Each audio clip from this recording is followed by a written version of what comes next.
for the 5th.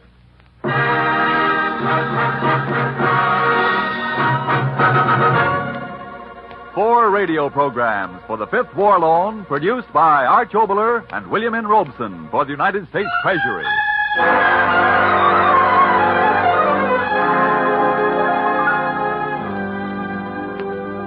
And starring on this broadcast, Mr. Paul Lucas and Mr. Eric von Stroheim.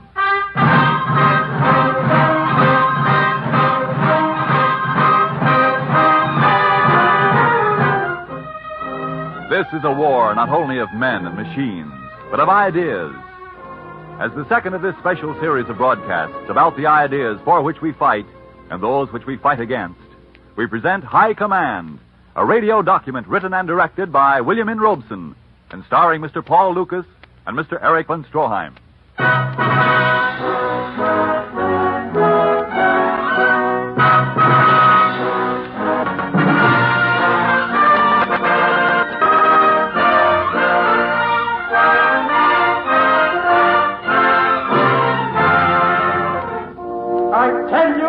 The days are over when a lance corporal can assume the position of a Napoleon.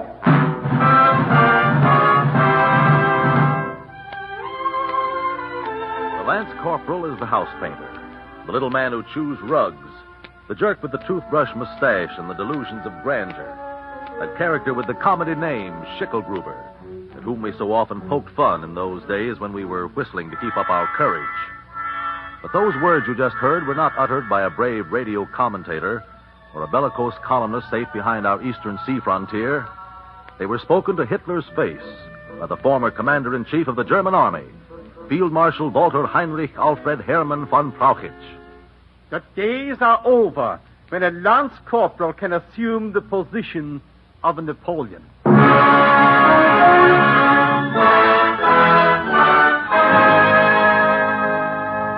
The hand of yesterday draws the picture of tomorrow. We'll examine that hand. We'll read that palm. But first, let's look at the picture. The scene is Berchtesgaden. You know Berchtesgaden, where der Fuhrer consults his intuitions and issues his orders. The time is not far in the future. Next week, next month, certainly we hope by the end of this year. The characters: Field Marshal von Rundstedt, Field Marshal von Bock, and Herr von Brauchitsch, mein Führer. Von Brauchitsch?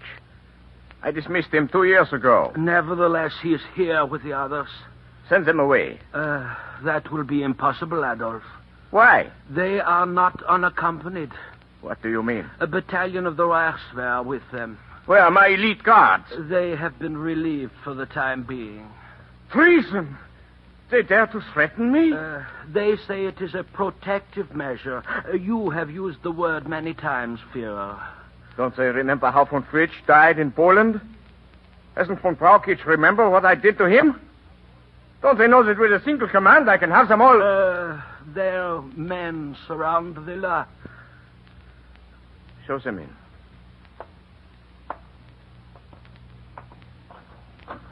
Gentlemen...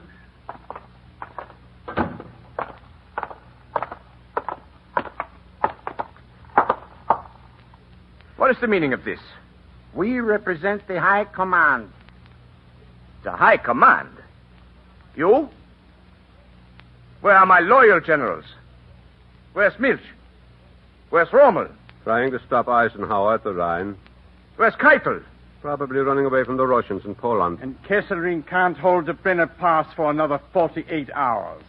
Sign this. What is it? Your resignation. Or if you prefer, your abdication. Traitors! Ragtag and bobtail of an outworn caste system. Worthless clowns! My intuitions.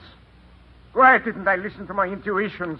The same intuitions that made you attack Russia against our advice? And sent 500,000 men to their death at Stalingrad? Oh, ungrateful. Monstrous. When the German people hear of this... The German people will take orders from the man who carries the gun. History has never witnessed such perfidy. Hitler, your knowledge of history is as inadequate as your intuition in military matters. In 1918, General Ludendorff was compelled to make the same demand of the Kaiser and for the same reason. The United Nations will not make peace with you or the Nazi Party. Both must be liquidated at once. And the High Command will be free to negotiate peace, which will leave our army intact and the Reich uninvaded, just as we did in 1918. We have lost nothing that we had when we started, and we will be strong enough to attack again in 25 years. But we can do nothing as long as you remain as Reichsführer. Hermann, my faithful friend, my old comrade, what shall I do? What else can you do, Adolf? Very well. When the Deutsches Reich calls, I, its humblest soldier, am willing to sacrifice everything. Spare us the theatrics, Herr Hitler. You're fortunate to escape with your life. Well, that's the silliest thing I ever heard in my life. John, don't you think that was silly? Yeah, these radio plays. Propaganda. Another war in 25 years. Why, when we get through with the Germans this time, there won't be nothing left of them. Why, we're going to march right down the Unter den Linden and hang Hitler to the nearest lamppost, if any of them are still standing. Why, we're... Pardon me, please. Huh? Is this 1944 or 1918? Huh? I remember the same brave American words in 1918. Only it was the Kaiser you were going to hang. And I believe he was to be suspended from a sour apple tree. Who are you? I am a German. And you, I believe, are John Manstreet, American. And, pardon me, Mrs. Manstreet. Oh, yeah, how'd you know? We have a file on you and Mrs. Manstreet at the Ausland Institute in Stuttgart. The typical American and his wife interest us very much. Very much. Who are you? Just a German. You might say your opposite number. You could call me Herr Mannstrasse. Are you a Nazi? I am a good German. Well, does that mean you're a Nazi? Of course. Well, then I don't want to have anything to do with you. Come on, Mary, let's get as far away from this guy. Now, isn't that a typical American attitude? Hide your head in the sand. Walk away from the unpleasant. We Germans are different. What we like least, we learn the most about, so that we can defeat and conquer it. For instance? The United States of America, for instance. Are you kidding? Listen, we beat the pants off you heinies in 1918, and we're doing the same thing right now. It gives me a great joy to hear you say that. Why? Because as long as you and your fellow citizens act and think as you did in 1918, we will win the war. What? Nonsense. Just as we did in 1918. Hey, now, wait a minute. Let me get this straight. You won the war in 1918? Certainly. Brother, I've been reading the wrong history books. That's wholly possible. They concern themselves more with names and dates than with economics. Economics? Why, we made you pay for that war. And you got in such a bad financial jam, we had to send our own experts over to straighten you out. Yes, that's your side of the story. And don't forget the wave of Christian compassion that swept your country for poor, defeated Germany. You are such naive Dummkopf. Listen the way Germany handles money. Listen to how your dollar diplomacy failed to work. Germany must pay for the war. Germany must pay to the last penny. Germany must pay to the last sou. But how much? 40 billions. 75 billions. 120 billion. How much? That was the question. How much for the leveled villages of France? How much for the hulls of British ships rusting on the bottom of the sea? How much is a dead Belgian baby worth?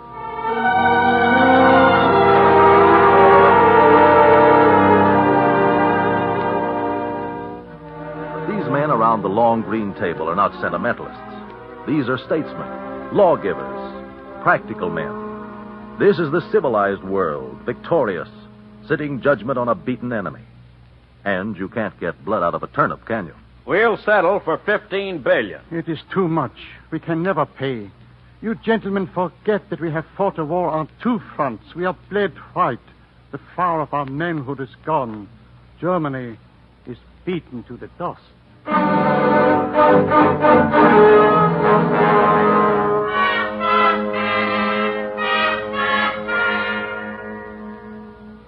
In Flanders fields, the sightless eyes of a million corpses. weep dry tears for poor Germany. And the poppies bow in a breeze that whispers, scrap of paper, scrap of paper.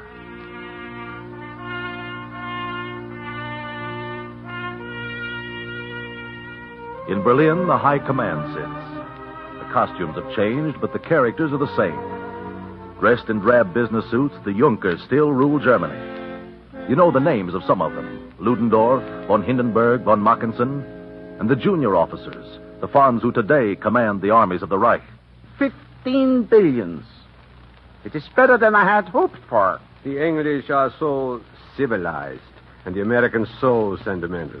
They will believe anything. If they're willing to let us off for 15 billions, why should we pay them at all? Precisely what I was thinking. We will need every mark we can lay hands on to rearm.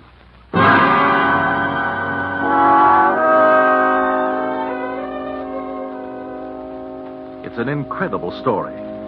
Incredible that the Germans would attempt such a swindle. Incredible that we let them get away with it. Here are the shameful and shabby facts. These are some of the items we permitted the Germans to charge off against their reparations bill. Here's a padded expense account for you. Item: the expenses of the Allied armies of occupation. Item: the cost of demobilizing the German army. Item: the value of the Grand Fleet, which the Germans themselves had scuttled at Scapa Flow. Although Germany is now saddled with an almost impossible reparation structure imposed by a revenge-seeking debt commission, there is no reason to believe that with help, German industry cannot stage a comeback. The plants still exist. The technical skills are there. We feel that German industry represents a real opportunity to the American investor. Excellent. Excellent. This is only one of many, Mynheer. The financial pages of the American newspapers are filled with such stories. They will respond. The American likes nothing better than 6% on the dollar. We responded, and so did the rest of the gullible, sentimental, civilized world. The details are too painful to enumerate. The disgraceful result was this. When a moratorium was declared in 1931, Germany had paid out only $4.5 billion and had received in loans and investments $6.5 billion. Germany's profit from World War I, $2 billion.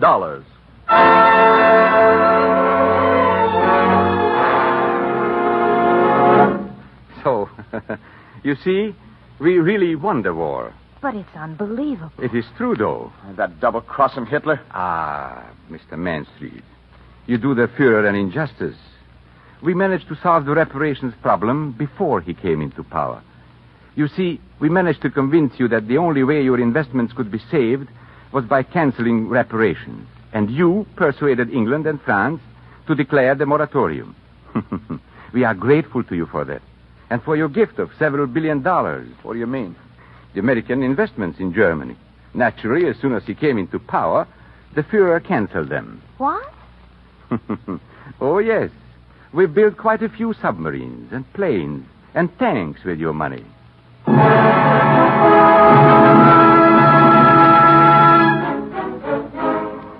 Of course, Herr Hitler gets too much credit these days. If you can call it credit.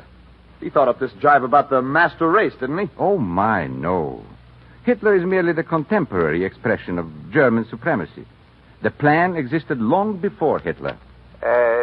We have proved from history the characteristics of the Germans as an original people and as a people that has the right to call itself simply the people. Those words describing the rights of the master race were written long before Hitler, more than 100 years ago, by Johann Gottlieb Fichte.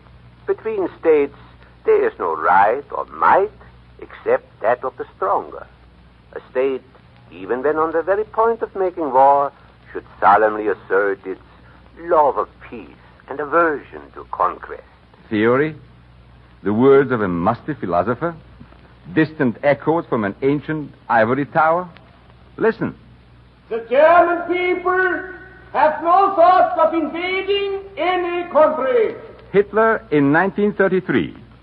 The assertions that the German Reich plans to coerce the Austrian state is absurd. and cannot be substantiated. Hitler in 1934. Germany has concluded a non-aggression pact with Poland, which is more than a valuable contribution to European peace, and she will adhere to it unconditionally. Hitler in 1935. We have no territorial demands to make in Europe. 1936, the year the Rhineland was reoccupied. We have assured all of our immediate neighbors of the integrity of their territory as far as Germany is concerned.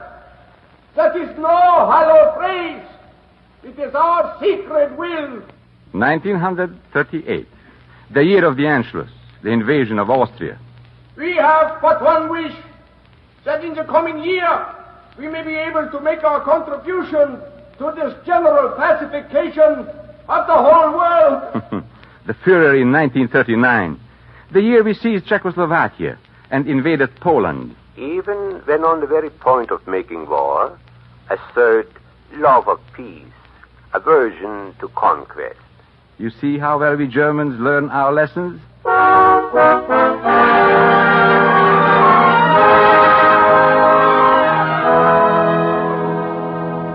War is the only fit instrument for the achievement of a political policy. Who's shooting off his face now? General von Clausewitz. More than 100 years ago, he foresaw total war. Violence arms itself with the inventions of art and science. He foresaw blitzkrieg. An attack directed to the destruction of the enemy which has not the boldness to shoot like the point of an arrow direct at the heart of the enemy's power can never hit the mark. This we have proved in Poland, Norway, Holland, France, and Belgium. Yeah, how about Russia? A mistake of the Führer, not of the High Command. And England? An island of little importance. Clausewitz teaches us to strike at the heart of the enemy's power. We know now that means Detroit, Pittsburgh, Dallas, Baltimore. Huh? Oh, yes. You will become the slaves of the master race. If not in this war, then in the next. Oh, but we're fighting this war, so there won't be any more wars. Precisely the reason why you fought the last one. And while you piddle in such democratic and utopian dreams, while you mouth your puking for freedoms, we live by stern realities. Here is truth. Here are the words of Heinrich von Treitschke. War is just and moral, and the ideal of eternal peace is both unjust and immoral and impossible. God will see to it that war shall return again. Every sovereign state has the unquestionable right to declare war when it so desires, and therefore it is possible for every state to cancel its treaties. If that's your racket, I don't see why nations go on doing business with you. Why don't they get wise? Why? Well, my American friend, one of your countrymen explained it very simple. P.T. Barnum, I believe his name was, a regisseur of some note. Remember? There is a sucker born every minute. Oh, yeah? Well, another American said, you can fool all of the people some of the time, and you can fool some of the people all the time. But you can't fool all the people all the time. I wonder, Mr. Manstreet. I wonder. Our Führer has always insisted on telling big lies. He believes that the bigger the lie, the more people will believe at least some of it. It is a very efficient system. Look how well it works in your country. Well, what do you mean? The lies you believe about your Jews and Negroes and Mexicans and Catholics. All your minorities. We've helped to plan those lies. And after this war is over, we will see to it that your tensions, your hatreds and prejudice are kept alive. It will make you so much softer when we attack you again. Why are you telling us all this? Because you won't believe it. Listen, chum, there isn't going to be any next time. You've had 2 tries at this world domination racket, and when we get through with you this time, you'll be through. Ah, but you have a saying, the third time is the charm. There isn't going to be any third time, I tell you. Those are brave words now. But do you soft-hearted and sentimental Americans, know what your invasion will cost? Will you be able to bear page after page of your newspapers filled with the list of your dead? Do you think your sentimentalists will be silent then? Even now, your country is divided. Your East Coast is at war with us, but your West Coast thinks only of the war with Japan. And in between, Isn't it true that your people in the Middle West are sick and tired of the war? You've gone without gasoline and rubber tires. And you've scrimped on shoes and liquor. And all of you are pretty fed up, aren't you? You are grumbling. And we know. We helped to start the grumbles. And now you are trying to attack us on our own ground. You are trying to invade, and you are going to lose hundreds of thousands of your finest young men. For what? You are going to ask yourselves. Peace now, your brown-tongued orators will bellow. No foreign entanglements. Get the boys home by Christmas. What's left of them, your mothers will plead. We know you Americans. Germany is counting on you.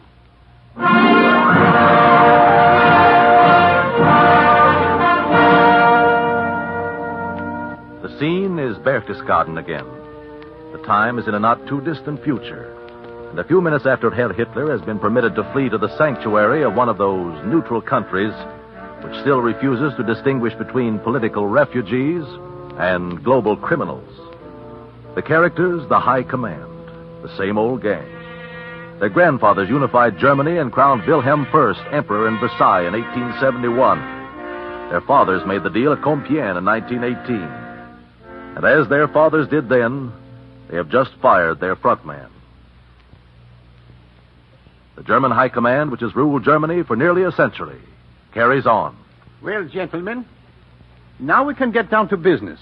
What are your feelings about peace terms? The policy we followed in 1919 will do admirably now.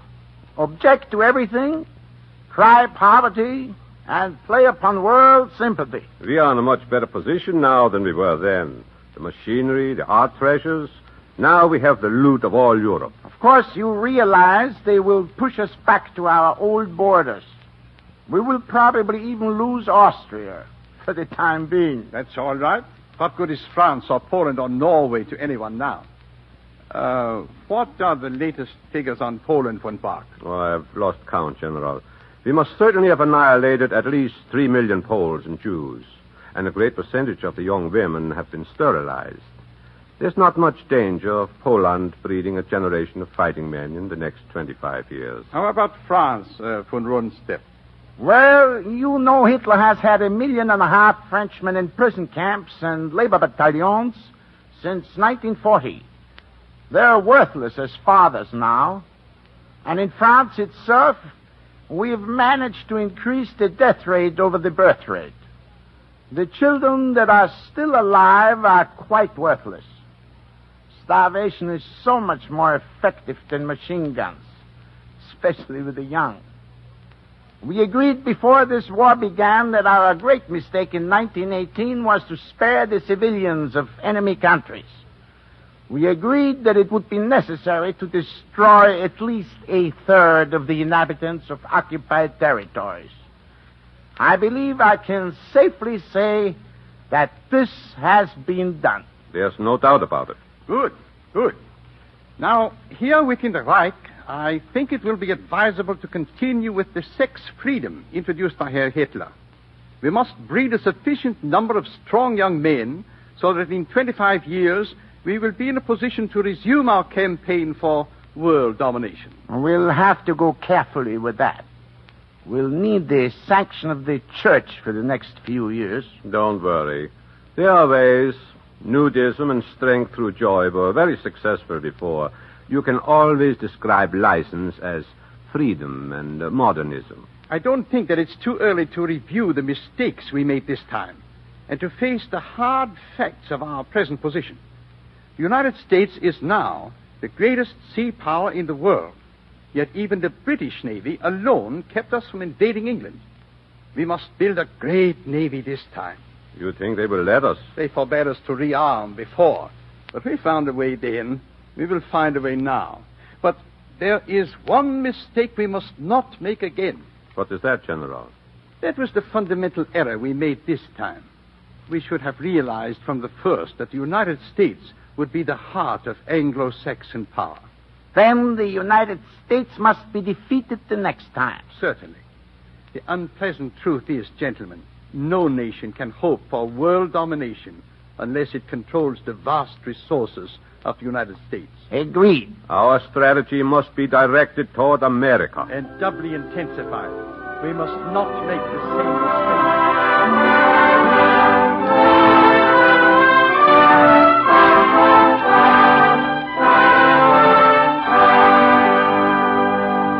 Ah, that's Buck Rogers stuff. You can't get away with that in this day and age. You don't have to take my word for it. Just read your own newspapers. Right-hand column, page 3, New York Times of May 26th. An Associated Press dispatch from London, dated May 31st. The 3-column story on page 5 in the New York Post of February 5th. Page 51 on Life magazine for May 8th. Our plans are not secret. That's a lot of propaganda. The Führer said the bigger the lie, the more likely it is to be believed. But you, Mr. and Mrs. Mansfield, prove another axiom. Huh? What? The bigger the unpleasant truth, the less likely it is to be believed in America.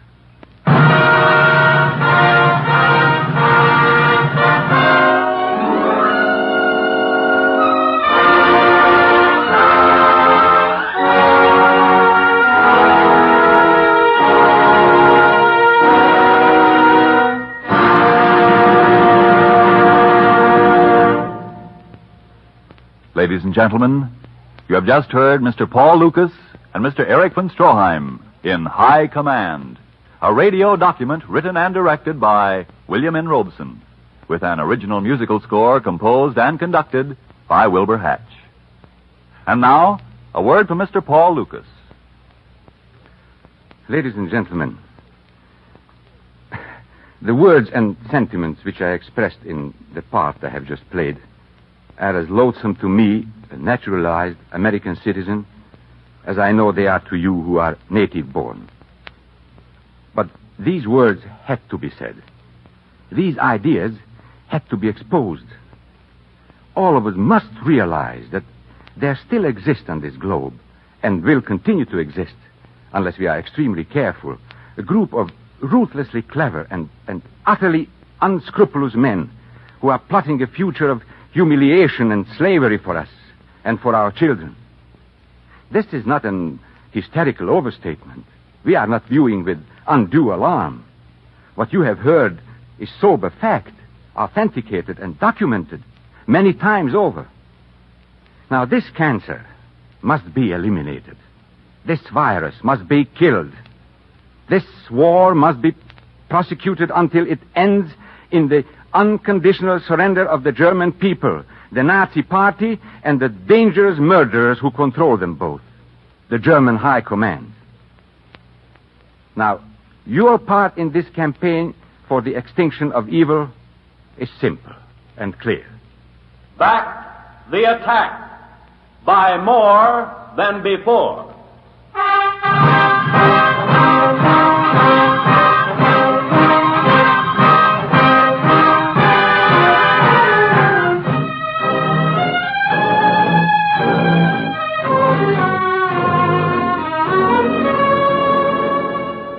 This has been the second of 4 radio programs for the 5th War Loan, produced by Arch Oboler and William N. Robeson for the United States Treasury.